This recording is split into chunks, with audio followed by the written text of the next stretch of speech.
So you found your dream house in Spain, it's within your budget, it's perfect, and you're ready to go ahead with the purchase. But just a second before you go ahead. Before you purchase the property, you need to make sure that you've got enough cash up front to be able to close the deal. So in this video, I'll answer the question, how much money do you really need to buy a property in Spain? And tell you how much cash you'll need up front to cover things like the down payment and closing costs. Let's get right into it. If you're new here, my name is Jonny. I'm originally from the UK, but I've been living and working in Madrid for the past 5 years. My content covers how to move here, personal finances in Spain, managing your money abroad, and also travel as well. Now, I myself bought a property in Spain. The property I'm in right now is my home, which I purchased back in 2021. And the purchasing process, the costs that are associated with buying the property are broadly the same. I did some videos on that in the past, but you can consider this video like an updated version for 2024. And I'm also going to break it down in much more detail for you guys so that you can see some visual examples as we go through the video and put into practice so that you can see the actual numbers and see how they compare with the actual purchase price of the property. So let's start by talking about mortgages. Now in Spain, mortgages don't quite work like the US and the UK where there's little money down. In the majority of cases, you're going to need a pretty sizable down payment. The average down payment for a Spanish resident will be around 20% of the purchase price.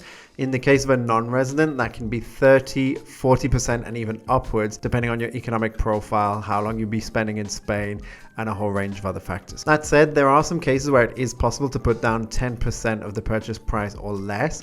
Probably those cases will be, good economic profiles, like someone who has a really good income, has been with their company for a long time, for example, and the bank really wants them to get a mortgage with them. Or if you're a young person, certain banks and even certain autonomous communities have got initiatives where you can have a mortgage with a smaller down payment than 20%. And in some cases, like in the case of Madrid, the autonomous community acts as kind of a guarantor for that first 20% to the bank. But as I say, not everybody is going to be able to take advantage of those schemes. If you can, then do take advantage of them. But the majority of people, you're probably looking at least 20% down. Banks in Spain offer fixed rate mortgages, variable rate mortgages, and mixed rate mortgages as well. The fixed rate mortgage would be where the interest rate is the same rate throughout the entire life of the mortgage. The variable rate mortgage will essentially be a percentage of interest added on top of the Euribor, which is like the interbank lending interest rate, which evolves on a daily basis here in the EU and is kind of the reference for variable mortgages here in Spain and a lot of other EU countries for that matter as well. And the banks that offer mixed rate mortgages, typically what they'll do is they'll offer you so many years of a fixed rate mortgage, maybe 5 or so. I think this is what I've seen in the banks. And then from like the 5th year, it might switch to a variable rate mortgage. It's really important, by the way, to choose your type of mortgage carefully. I, for example, chose the fixed rate mortgage whilst interest rates were very, very low in 2021.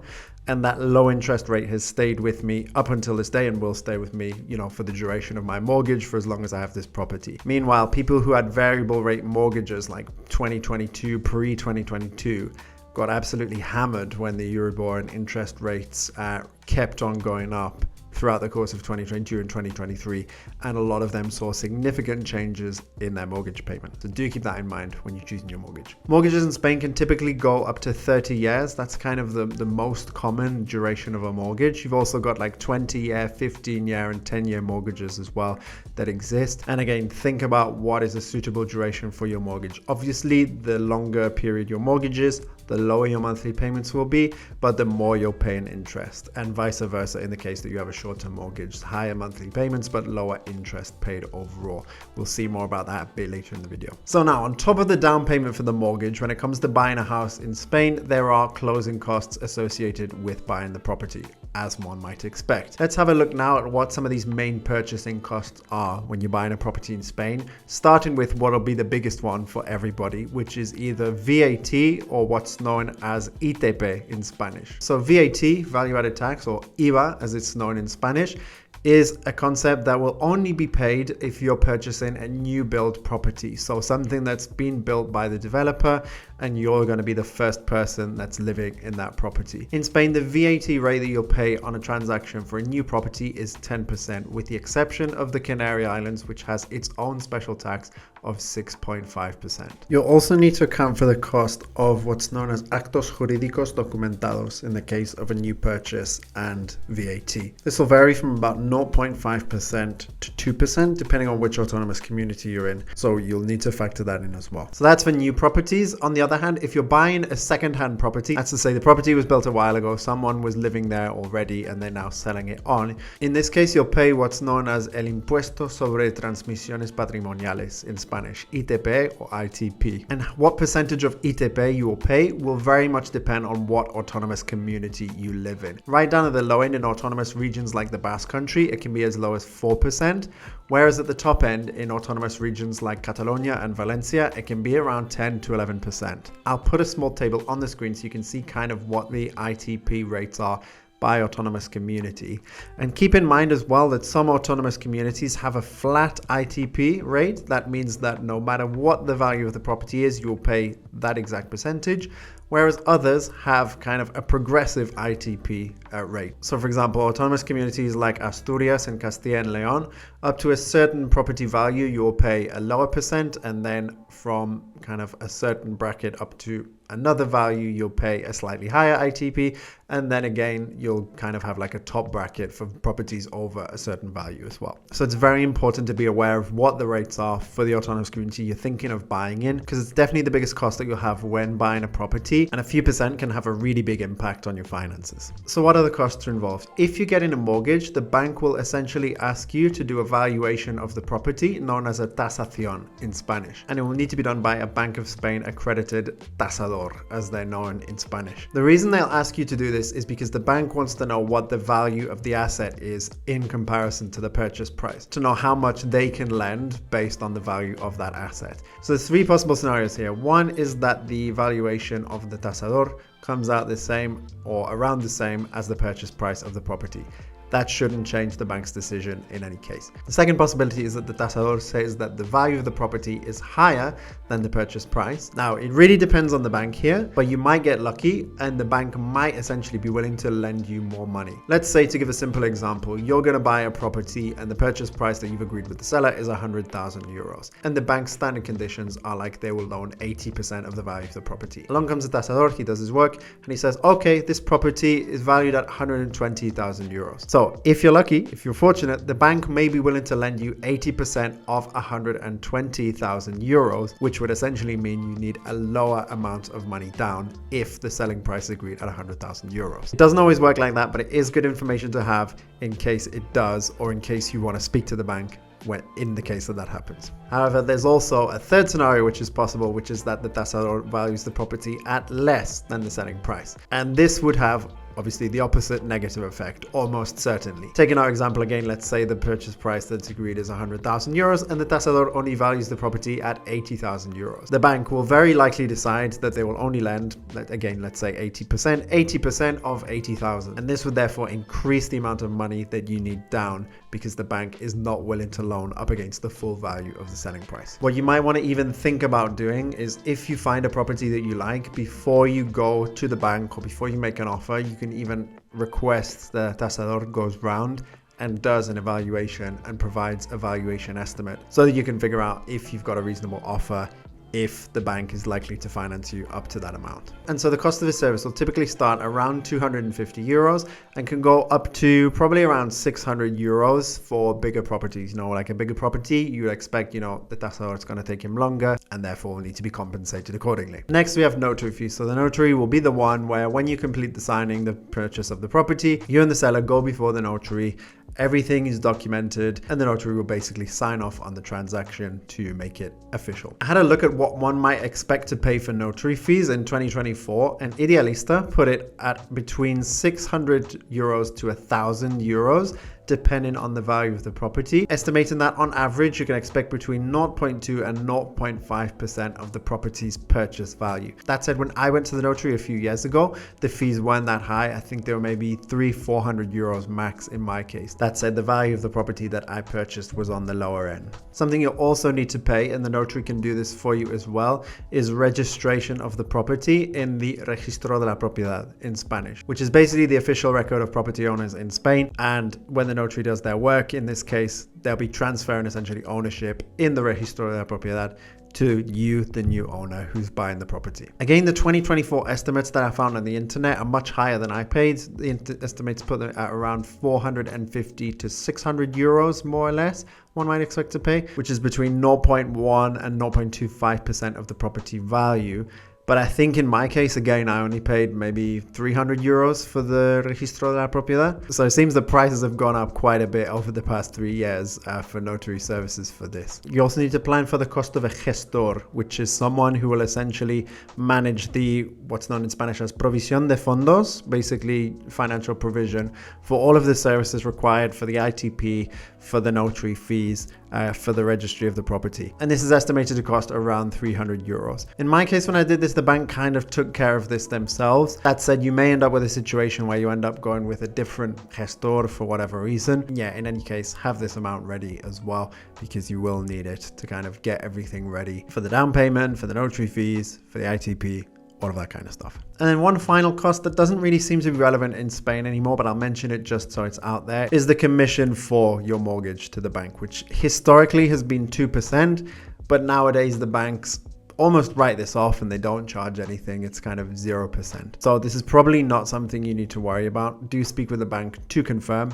but normally you won't have to pay this. Something else that you may want to consider as well is if there's a mortgage broker fee that you want to keep in mind as well. So a lot of numbers to keep in mind there, and a lot of factors that can potentially influence how much money you need up front and how much it's going to cost you to purchase a property in Spain. So to make this a little clearer and to make it a bit more visual, I'm going to go over to Excel now, and we're going to walk through a couple of examples so that you can see what the property costs and the down payment required might be in each case. All right, so let's look at the first example. Let's call this my Barcelona home. Let's say I want to buy a home in Barcelona.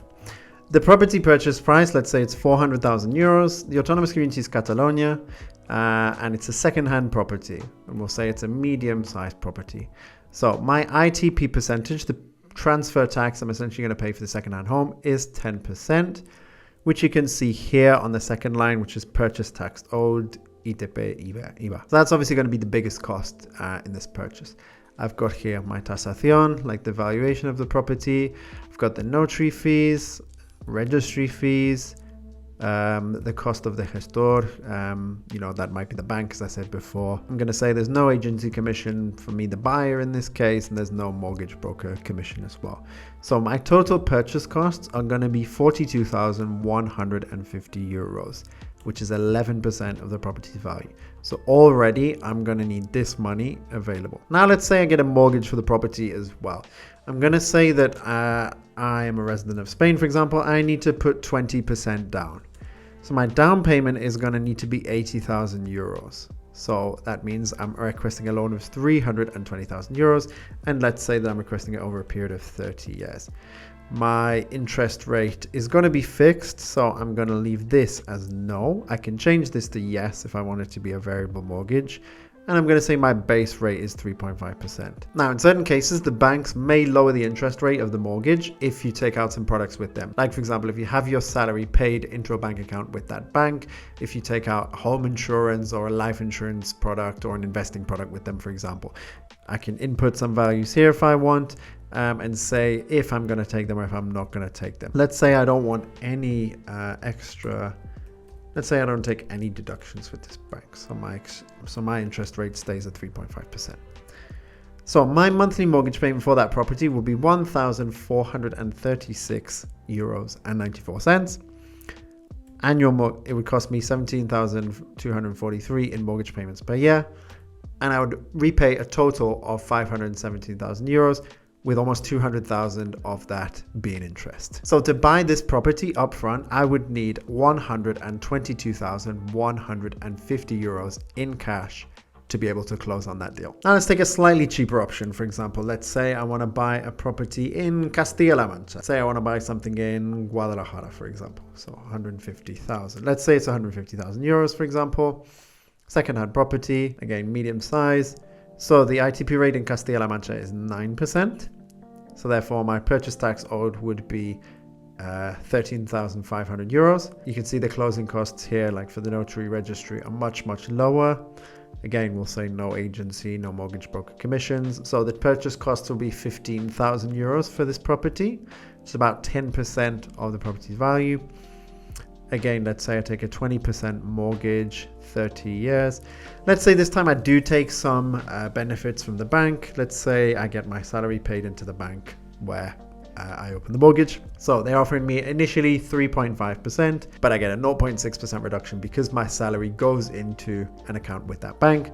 So they accordingly reduce my rate down to 2.9%. And so in this case, my monthly mortgage payment would be about 500 euros. I'd pay 6,000 euros a year for the mortgage. Over the life of the mortgage, I'll pay back 179,811 euros, with 59,000 being interest. And in this case, I would need a lot less cash than the Barcelona case, which would be about 45,000 euros upfront, both for the down payment and for the property costs. Now let's take one third final example. Let's say I want to buy a property in the Balearic Islands. Let's say it costs 350,000 euros. Gonna change the autonomous community to Balearic Islands. I'm gonna say this is a new property. So you can see I end up paying 10% again. That went up from 8% because it was a new build property. And again, we'll say it's the same size. So again, you can see purchase tax owed is 35,000 euros. Tasación. We got the notary, registry fees, and the gestor and all of that stuff. Let's say I'm a non-resident this time, so I need 30% upfront, and I'm going to reduce the mortgage life down to 15 years. This time I am going to take a variable mortgage, so I'm going to change this box to yes. We're going to say that the Euribor was about 2.63% at the time of doing this video, and let's say the bank has offered me 1.7% on top of that, just to give an example. And so again, I'm not going to take any reductions in this case. My final mortgage rate, taking into account the Euribor and the variable add-on rate, will bring me to about 4.33%. And so my monthly mortgage payment for this property would be 1,853 euros, annual mortgage payment of 22,000 euros.